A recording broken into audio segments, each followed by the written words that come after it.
Okay, so we're discussing the Football Club History series and why I do it, and the reasons why. And I first started out in 2018, did a few videos, and then I mothballed it. I allowed it to lapse. I was trying to grow the channel as a multi-sport channel at the time. I didn't want to be too football centric. My rugby union content was doing well. My rugby league content was doing well. Ice hockey, NHL content was doing well. So I thought, you know what? I want to be a multi-sport channel. I really want to do as many sports as I can on this channel rather than just football. Because there's so many football channels out there.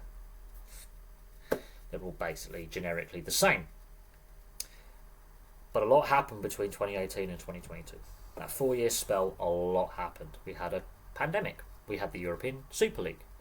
And we had the fallout from that. And the fan reaction to the various tweaks and ideas that the big 6 clubs in England and the big clubs in Europe were trying to propose for the game and the wider sport were reacted with frustration and anger. The cost of watching games on TV, the cost of tickets to go to games, fans started to push back with frustration. They also were very frustrated with how the media were covering the game, with the obsession with the big 6 in England, which was the main starting point of this.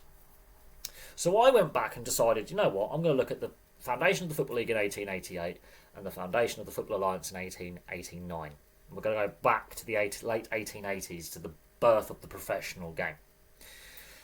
And what was very, very interesting is the age of some of these clubs, obviously, but then the history of a lot of these clubs. And when I was doing the videos and started really working my way through the English league system, what I found was when I got to a big 6 club, the view counts are actually less than when I was discussing Tranmere Rovers or Bristol City, Swindon Town, Oxford United, Ipswich. Even though they're a Premier League club now, the view counts for Ipswich have always been very, very good. So when I'm going around all these various regional clubs around England and then Scotland as well, the feedback and the response and the view counts and the outpouring basically of positivity from fans of these clubs was like, thank God someone is covering my club that isn't our fan channel, and it's positive coverage, because the media going, the manager's been sacked, we're relegated, that's all financial issues, that's the main 3: relegation, manager sacked, struggling, negative stories. And the feedback I got was, someone's covering my club, thank you very much. From St Mirren in Scotland and Inverness in Scotland to Boa Vista in Portugal to the Greek clubs in Athens, the German league, across Europe, the feedback I've had from the English club and Scottish club series that I've done, to the Irish league as well, to the European leagues, from viewers has been fantastic. Now there's some big European leagues I haven't covered, like Belgium for example, and Austria, which are going to be fun to look at. Those leagues, and they are the next on my tick-off list, is to start looking at clubs in Belgium and clubs in Austria. But the feedback I've got has been fantastic. When I did the Boa Vista video, views in Portugal were the highest they've ever been. Portuguese fans were like, thank God it's not Porto, Benfica or Sporting. It's Boa Vista. It's the 4th biggest club in Portugal this guy's talking about. We don't get spoken about enough. We haven't been successful for a while, but thank you very much for... The feedback from the Portuguese viewers was fantastic. When I did a St Mirren video, I had views in Russia. I think, what's going on here? Comment. I'm a St Mirren fan, born in Scotland, live in St Petersburg. Thank you for covering my club. We don't get talked about in Scottish football because it's the old firm. We've had enough. Scottish football fans have had enough. My Partick video did really well. Fans were like, thank God it's not Glasgow Rangers or Glasgow Celtic, it's Partick. Thank God, thank you so much. When I looked at Aberdeen and Inverness, people were like, thumbs up, thank you for covering my club. When I went through and did Hartlepool, and I did, some other clubs, what other ones? Bradford City, there's another one. Again, thank you for discussing. This does resonate, the likes and the view counts. Then I got to the clubs like Arsenal and Man United and Liverpool, and the view counts were less because they already get mass coverage. And so what I noticed, and what I still notice today, is that media reporting, that media bias. And the frustration that fans have when their club is spoken about, it is spoken about in negative terms because the manager's been sacked. And I'm guilty of this. I've covered a few managerial sackings so far this season. But it's newsworthy, it's discussion worthy. But I thought I'll do some positive stuff here. I'll talk about all the successes of these clubs, the records, the record attendance, the record appearance holder, the record goal scorer. Some of these records will never be broken, especially with appearances and goals, because the way the modern game works, where the one club, one man dynamic doesn't work anymore. With the player movement we have now, very few players play their entire career with one club. Even Messi didn't play his entire career at Barcelona like he promised he would. He's still playing in the MLS, but he didn't play his entire career at Barcelona, partly because they couldn't afford him. So when you get players like Hibbert, Gary Neville, Joaquin at Real Betis, they are the exception rather than the rule. Whereas back in the day, it was the majority of your players played the majority of their careers for the hometown club. So the Lisbon Lions of Celtic, all of them were born within 20 miles of Glasgow city centre. I think only one of them was born outside Glasgow, in the lowlands of Scotland. The rest of them were all born within a stone's throw of the stadium. The class of 92 of Manchester United, I think, would be the last, you could tell, batch of players coming through a club at the same time that would have success with that club for many, many years. Out of that, only Gary Neville played his entire career with Manchester United. The rest of the class of 92 ended up playing at other clubs. So when you get your Gary Nevilles or your Joaquin at Real Betis, for example, it is the exception rather than the rule. Your Thomas Müller at Bayern Munich is the exception rather than the rule. And that's something that I don't think gets discussed anymore, is the change that money has had on the sport in a negative. So rather than being the local club with all the local lads and now ladies playing for the local team, it's now big transfers, big contracts, and it's distorted things. But I really enjoyed delving into the more positive stories out of the history.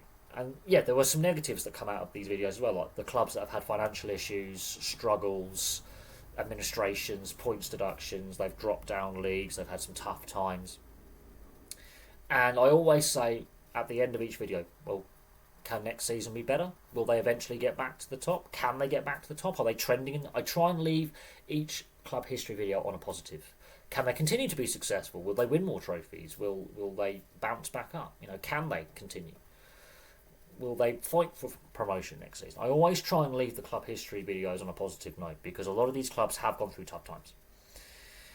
And, administrations, relegations, issues with ownership, near bankruptcy.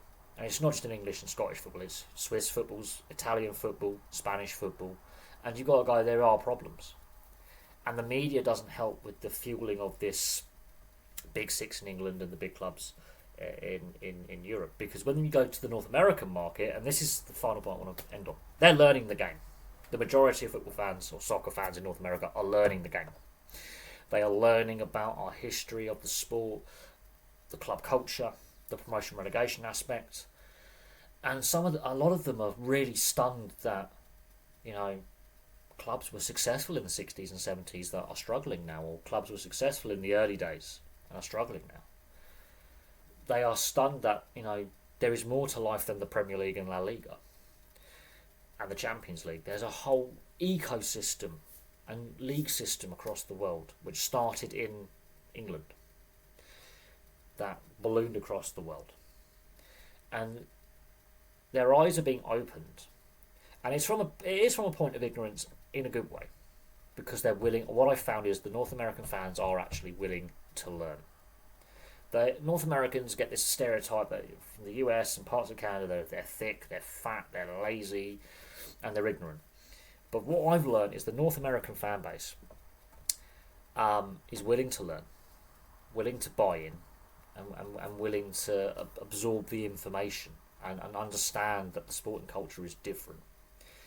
And a lot of North American fans were anti-European Super League because everything they'd learned about English football, Scottish football, French football, Spanish football, German, Italian, the rest of the European leagues was the promotion relegation aspect and the community aspect of it and the aspirational aspect of it that if this was to happen, which is basically happened with the Champions League, would be taken away. Which was in complete contrast to their league systems, which are franchise-based. These are club-based. And they were very angry that club owners from North America were part of this European Super League idea and were taking the sport down a direction they did not like. They may be new fans to the game, but they want to learn about the history and they want to learn about the culture and the importance to communities.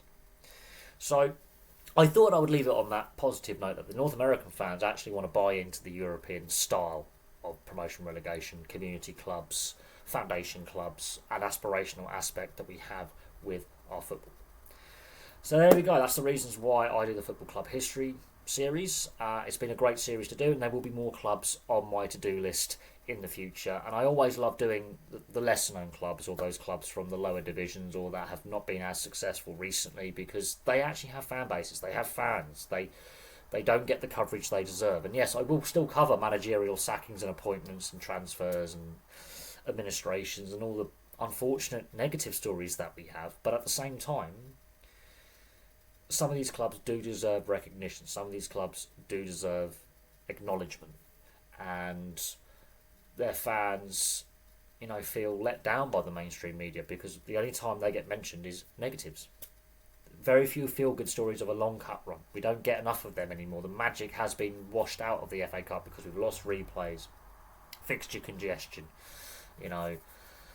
It's lost a little bit of the magic, but there we go.